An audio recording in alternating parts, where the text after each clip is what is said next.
नमस्कार, स्वागत है आपका एनबीएससी न्यूज में और मैं हूं आपके साथ दिव्या शेखावत। मेरे साथ आज मौजूद हैं महिला मोर्चा प्रदेश मंत्री एवं लोकसभा प्रभारी महिला मोर्चा जयपुर ग्रामीण से आरती सिंह।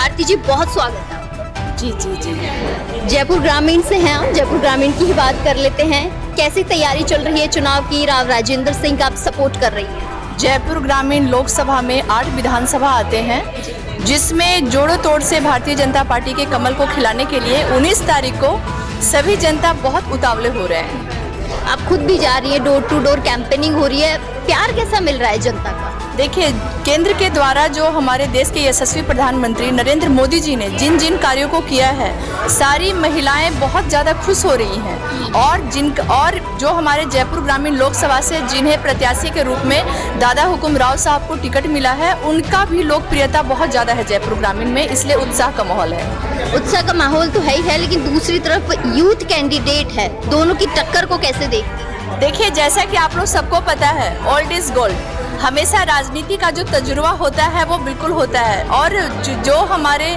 जयपुर ग्रामीण लोकसभा से जो हमारे राव साहब जी हैं, जब वो विपक्ष की भूमिका जब विधानसभा में वो निभाते थे, तो उनमें टैलेंट इतना ज़्यादा था कि विपक्ष वाला भी उनसे क्वेश्चन करने से पहले 10 बार सोचता था। इसलिए टैलेंट के मामले में तो राव राजेंद्र सिंह जी बहुत आगे हैं। लेकिन जनता कहीं ना कहीं ये भी कह रही है कि यूथ को भी मौका देना चाहिए, तो हम यूथ को भी सपोर्ट करेंगे। नहीं, मैं ऐसा नहीं कहती हूँ कि यूथ में टैलेंट नहीं होता है, यूथ में टैलेंट होता है। लेकिन हमारे देश के यशस्वी प्रधानमंत्री नरेंद्र मोदी जी ने, और जिन्हें जयपुर ग्रामीण लोकसभा से जिन्हें टिकट मिला है राव साहब में, उनमें इतना ज़्यादा गुण है, इतना ज़्यादा एबिलिटी है, क्योंकि वो गुरु हैं। और राजनीति में अगर कोई गुरु होता है तो वो बहुत अव्वल किस्म से भारतीय जनता पार्टी का कमल खिलेगा। क्या लग रहा है, राजस्थान में 25 लोकसभा सीटें हैं, बीजेपी के खाते में कितनी जाने वाली? क्योंकि बीजेपी ने तो साफ कह दिया 25 की 25 हमारी है, दूसरी तरफ कांग्रेस कह रही है कि हम 25 में से एक भी नहीं जाने देंगे। आपको क्या लगता है? देखिए, 26 सीट तो है नहीं राजस्थान में कि मैं आपको 26 के लिए कह सकती हूँ। 25 सीटें हैं और बिल्कुल भारतीय जनता पार्टी के कमल का फूल 25 में से 25 लोकसभा से ही खिलेगी। थोड़ा ही समय बचा है चुनाव में, बहुत कम समय भी है और उनकी तैयारियां भी बहुत जोरों शोरों से आप लोग कर रहे हैं।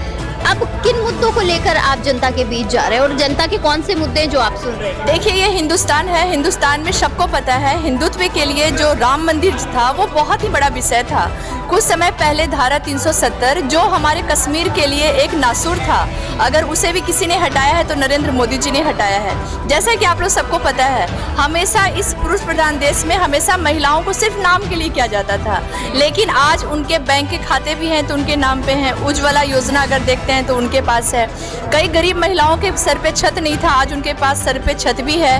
कई महिलाएं ऐसी भी हैं, जब राजनीति में वो आती थी तो उन्हें बहुत, मिडिल क्लास की महिलाओं के लिए बहुत टेंशन की बात थी, लेकिन 33% का आरक्षण उन महिलाओं के आत्मविश्वास को बढ़ा रहा है। इसलिए नरेंद्र मोदी जी और हमारे जयपुर ग्रामीण लोकसभा से जो हमारे प्रत्याशी राव राजेंद्र सिंह जी हैं, उनको एक तरफा विजय बनने से कोई नहीं रोक सकता। बिल्कुल। महिलाओं की बात कर रही हैं आप, खुद भी महिलाएं, खुद भी राजनीति में, खुद को कैसे देखती हैं? देखिए, मैं महिला हूँ, पहले भी राजनीति में मैं अपने आप को बहुत ही मजबूत मानती थी, क्योंकि कोई महिला अगर लीडर बनती है तो सबसे पहले उसे खुद मजबूत होकर आना होता है, चाहे आगे कितना भी कठिनाई क्यों ना हो। लेकिन जो 33% का जो आरक्षण मिला है और मैं एक महिला ग्रामीण क्षेत्र से आती हूँ, तो ये मेरे को भी बहुत ज़्यादा मजबूती प्रदान होगा, इसलिए मैं बहुत ज़्यादा खुश हूँ। आखिरी सवाल के साथ हमारी बात खत्म करते हैं। जयपुर ग्रामीण की जनता से क्या अपील है, क्या मैसेज देना चाहते हैं? देखिए, जयपुर ग्रामीण लोकसभा के सारी माता बहनों से मैं हाथ जोड़कर एक ही निवेदन करना चाहती हूँ, जब वो 19 तारीख को वोट डालने के लिए निकले तो वो अपने दिल पे हाथ रखकर ये चीज़ सोचे कि क्या वो जो तोला गुजर बेटी थी, क्या हम लोगों की नहीं थी? क्या इंसाफ होना चाहिए या नहीं होना चाहिए, और इतने सारे मुद्दे हैं। राम मंदिर को वो याद, क्योंकि महिलाएं जब पूजा करती हैं तो सबसे पहले भगवान को करती हैं। राम मंदिर का भी विषय, बहुत सारी ऐसी चीज़ें हैं, और सारी चीज़ जब भी वो कदम को निकालेंगी तो वो कांग्रेस के द्वारा जितनी सारी यातनाएं हम महिलाओं पे हुआ है उन सब को याद करके बहनें हाथ से हाथ, कदम से कदम मिलाकर चलेंगी, और 19 तारीख को हमेशा भारतीय जनता पार्टी को कमल का फूल ही घर घर से सारी बहनें खिलाएंगी। चलिए, बहुत बहुत शुक्रिया आरती जी। ये मेरे साथ आरती जी थी जिन्होंने बता दिया कि आने वाले चुनाव की तारीख में सिर्फ और सिर्फ बीजेपी का ही कमल खिलने वाला है।